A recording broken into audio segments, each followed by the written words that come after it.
राधे राधे प्रिय दर्शकों, आज की हमारी कहानी है बहू की आजादी। जब एक बूढ़ी सास ने अपनी बहू को सारी जिम्मेदारियों से आजाद किया, फिर उसके बाद क्या हुआ, ये जानने के लिए इस कहानी को लास्ट तक सुनते हैं। श्वेता किचन में रोटियां बना रही थी, तो हॉल में बैठी ही सास ने आवाज दिया, बहू थोड़ा सा मेरे लिए काढ़ा बना के दे। गले में कुछ फंसने जैसा लग रहा है। लगता है कल शाम को मैंने जो ठंडा पानी पी लिया था वही मुझे नुकसान कर दिया है। अंदर से श्वेता काढ़ा बनाकर सास को देती है और फिर बड़बड़ाते हुए अंदर जाकर कहती है, घर की नौकरानी बन गई हूँ। इधर रोटियां बनाऊं, तवे में रखी हुई रोटी जल गई, और इधर मेरी सास का नखरा, काढ़ा बना कर दो। तभी फिर से सास ने आवाज दिया, बहू आज दाल में ज्यादा मिर्ची और तेल डालकर छौंका मत लगाना। मुझे दाल छौंके वाली ज्यादा नहीं पचती, एसिडिटी हो जाती है, तो तुम मेरे लिए आज सादी दाल ही निकाल देना। लेकिन अब तो श्वेता को बहुत गुस्सा आ रही थी। मम्मी जी, मैंने तो दाल को छौंका लगा दिया है, अब मैं क्या आपके लिए दूसरी दाल बनाऊं? रहने दे बहू, मेरे लिए थोड़ी सी खिचड़ी ही बना दे। श्वेता का तो जैसे गुस्सा सातवें आसमान पर पहुंच गया। मैं इस घर की नौकरानी नहीं हूँ, और ना ही पूरा दिन आप लोगों की फरमाइशें पूरी करती रहूंगी। फिर श्वेता ने जैसे तैसे करके दोपहर का दिन निकाल दिया। शाम को जब उसका पति पंकज घर आया, तो वह अपने पति से कहने लगी कि तुम्हारे घर में मैं एक नौकरानी बनकर रह गई हूँ। मुझे इस जेल से आजादी चाहिए। ऐसा लग रहा है कि शादी के बाद मैं जेल में आ गई हूँ। हुआ ये था कि श्वेता और पंकज एक ही कॉलेज में पढ़ा करते थे। कॉलेज टाइम में दोनों बहुत एंजॉय करते थे। दोनों का प्यार हो गया था। तो श्वेता को यह समझ में नहीं आ रहा था कि शादी के बाद सारी जिम्मेदारियां सिर पे आएगी, क्योंकि वह पंकज के साथ जिस तरह से घूमना फिरना एंजॉय करना, होटलों में खाना खाना, और अपने मायके में भी वह बहुत आजाद टाइप की लड़की थी। माने तो मॉडल जमाने की लड़की थी। घर का कोई काम नहीं किया करती थी। उसके घर में नौकर चाकर रहते थे। उसने तो कभी रसोई में कदम भी नहीं रखा, इसलिए कि वह खाना बनाए, बस ऑर्डर दिया करती थी। और जैसे ही वह अपने प्यार को पाने के लिए पंकज से शादी कर लेती है, तो उसे मिडिल क्लास पंकज के घर में घर के सारे काम करने पड़ते हैं, और वही घर गृहस्थी उसे जेल लगने लगता है। तो उसने कहा, पंकज मुझे ऐसा लगता है कि मैंने शादी करके बहुत बड़ी गलती कर दी है। मुझे लग रहा कि शादी की खुशी नहीं, शादी की सजा सुनाई गई है। मैं तुम्हारे घर में आकर ऐसा महसूस कर रही हूँ कि मैं जेल में आ गई हूँ, और तुम्हारी माँ इस घर की जेलर है। मेरे सिर पर हमेशा सवार रहती है, और मुझे कोई ना कोई काम बताती रहती है। मेरे ऊपर हमेशा नजर रखती है। यदि तुम मुझे लेकर अलग से नहीं रहते, तो मैं अपने मायके चली जाऊंगी और तुम्हारे पास कभी लौट कर नहीं आऊंगी। पंकज श्वेता को बहुत समझाने की कोशिश करता है। श्वेता, यह तो जिम्मेदारियां हैं, शादी के बाद हर लड़की को उठाना पड़ता है, और माँ भी तो तुमसे बहुत प्यार करती है। अब तुम इस घर की बहू हो, इस घर को जेल नहीं, तुम अपना घर समझो। फिर देखो, तुम्हें सारे काम अपने लगने लगेंगे। लेकिन श्वेता पंकज की बातों में कहाँ आने वाली थी। उसने तो अब तांडव रच दिया था।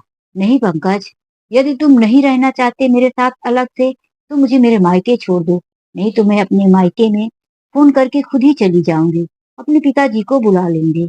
पंकज श्वेता के आगे हार गया, और वह श्वेता को लेकर एक अलग से घर में रहने चला गया।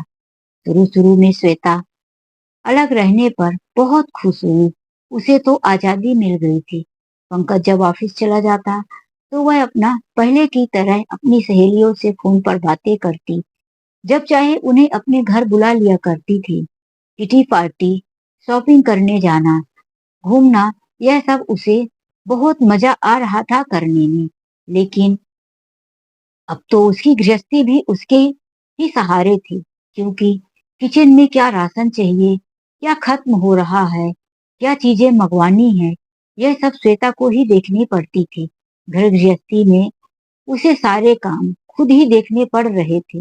यदि कोई दरवाजे पर आया है, डोरबेल बजी है, तो श्वेता कुछ भी कर रही है, उसे ही डोरबेल खोलना पड़ता था। यहाँ तक कि बच्चों को स्कूल छोड़ने जाना, स्कूल से लेने जाना, उन्हें तैयार करना, उनकी सारी की सारी जिम्मेदारियां अब श्वेता पर आ गई थी। श्वेता को तो ऐसा लग रहा था कि पहले से भी ज्यादा उसकी जिंदगी नर्क बन गई है। कम से कम ससुराल में जब तक सास थी, तो यदि कोई डोरबेल बजाया तो हॉल में बैठी हुई सास दरवाजा तो खोलने जाती थी, बच्चों को कभी कभी अपने पास रख लिया करती थी। तो श्वेता ब्यूटी पार्लर या कि अपनी जरूरत की चीजें लेने जा सकती थी। यहाँ तो श्वेता को अपने घर गृहस्थी की चीजें एक एक लानी पड़ रही थी। अब श्वेता काम में इतना परेशान रहने लगी थी कि उसके और पंकज के बीच में आए दिन झगड़े होने लगे थे।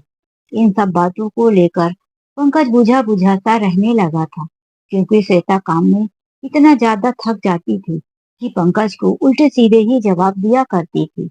एक दिन श्वेता ने सोचा कि मैं अभी 3 महीने से ब्यूटी पार्लर नहीं गई, मेरा भी क्या दिन आ गया है। अब तो मैं अकेले रहकर भी परेशान हो गई हूँ। यदि मैं कोई नौकरानी रखती हूँ तो मेरे पास इतने पैसे नहीं हैं, क्योंकि अब घर का सारा खर्च अकेले पंकज के पैसे में ही चलाना पड़ता था, और वहाँ घर पे तो आधे खर्च ससुर के पैसों से निकल जाता था। अब मैं क्या करूं? मैंने तो अपने पैरों पर खुद ही कुल्हाड़ी मार लिया है। उस दिन उसने एक बहुत बड़ा फैसला अपने आप से कर लिया। शाम को जब ऑफिस से पंकज आया तो उसने कहा, पंकज, अब मुझे नहीं रहना इस घर में। तुम माँ से बात करो और हम माँ के साथ सब लोग अपने घर में एक साथ रहेंगे। पंकज उसकी बातें सुनकर आश्चर्यचकित रह गया। श्वेता, ये तुम बोल रही हो? जो तुम्हें आजादी चाहिए था, तुमने तो कहा था कि मेरी माँ जेलर है और मेरा घर तुम्हारे लिए जेल है, फिर तुम उस घर में कैसी रहोगी? तो श्वेता ने कहा, अरे मुझे मेरी गलती का एहसास हो गया है, क्या तुम बार बार वही बात का ताना मारोगे? फिर दूसरे ही दिन श्वेता ने अपने सामान बांधे और अपनी सास के पास पहुंच गई। वह जाते ही अपनी सास के पैरों में गिरकर माफी मांगने लगी। माँ जी, मैंने बहुत गलत किया और आपको गलत समझा। घर के जिस कामों को मैं बंधन समझती थी, वही काम जब मैं अकेले की, अपने घर में रहकर की, तो मुझे पता चला कि यह बंधन नहीं, यह तो जिम्मेदारी होती है। श्वेता की सास ने श्वेता को गले से लगा लिया और कहा, बेटा, तू तो हमेशा से मेरी बेटी थी, तुझे माफी मांगने की कोई जरूरत नहीं। श्वेता को आज समझ में आ गया था कि मायके में यदि एक माँ छोड़कर आते हैं, तो ससुराल में भी यदि हम दिल से स्वीकार करते हैं, तो वह भी हमारी माँ ही होती है। गलती तो मेरी ही थी, मैंने ही माँ का दिल तोड़कर, माँ का अपमान करके और घर से बाहर कदम निकाला था। फिर श्वेता अपने मन में ठान लिया कि आज के बाद मैं अपने दिल से, अपने मन से अपनी सास की सेवा करूंगी। अब मुझे मेरी माँ और मेरी सासू माँ, दो दो माँ का प्यार मिलेगा, तो मैं कितनी खुश नसीब हूँ। दोस्तों, यह कहानी आप लोगों को कैसी लगी? लाइक और कमेंट करके जरूर बताएं। तो चलिए मिलते हैं एक नई कहानी के साथ। आज के लिए बस इतना ही। राधे राधे, जय श्री कृष्णा।